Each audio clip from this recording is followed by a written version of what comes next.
naman. Pag halimbawa nagloko ang isang lalaki, galit ka ba? Bakit? Sino bang hindi magagalit sa abnormal ba? Siguro kung hindi niya love ang isang katao, hindi siya masuko, pero kung love niya ang isang katao, di magalit talaga siya. Ikaw ba na maiputang sa ulo? Ano man, may bala ka? Siguraduhin mo lang makoy kay na maputlan yung kagkaligayahan. Uy, grabe siya. Yung sakasakali naman ikaw, anong masabi mo doon sa mga lalaking nagkaganon? Yun ang ibig ko sabihin. Bakit hindi ba sila makontento sa ilang mga asawa, sa mga partner, mga mangita pa man sa laglain? Sige, pangita na, adobo. Oo, eh, di ba gano'n naman yung ibang mga lalaki? Sama na sila, eh. Pero pangit man na yun, anak. Pero para sa kuha, kung magluloko, dyan ang lalaki. Sa uli sa nanay, eh. Yung mangita makisakit sa ulo. Parang magbabalak lagi ka, boss. Alin? Ano po na yung mga tanong ng mga kabuang? Hindi grabe siya. Nire-refresh ko lang. Siguraduhin mo lang talaga. Alam mo ugali ko. Ay, gano'n, maldita ka.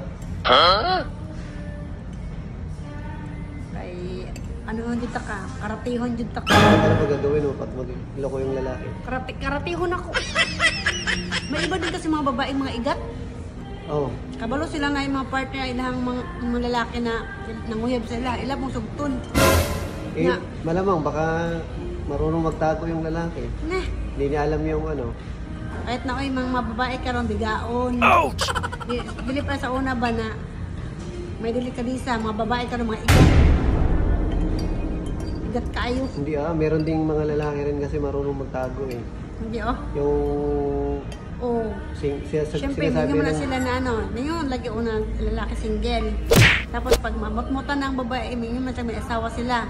Kaya mga babae, masige naman magingit habol-habol. Ano lang, Japon sila. Eh, siyempre, wala na eh. Yun na eh. May bigay niya na yun. Isuko niya na yung bataan eh. Oh my God! Kaya ganun na nangyayari. Nagiging kabit na tuloy siya. Sa kanya nalalaman yung totoong info, background ng lalaki. Ayun.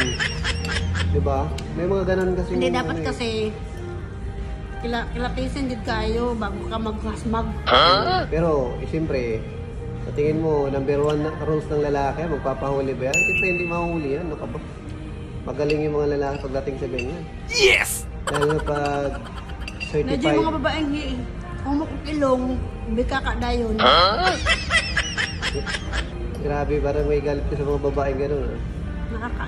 Hindi man. Hindi man sa pero as lang good, respect dun sa isa kababae niya, iyang masaktan ba? Iyang pamilya masaktan. Diba? Respeto na lang.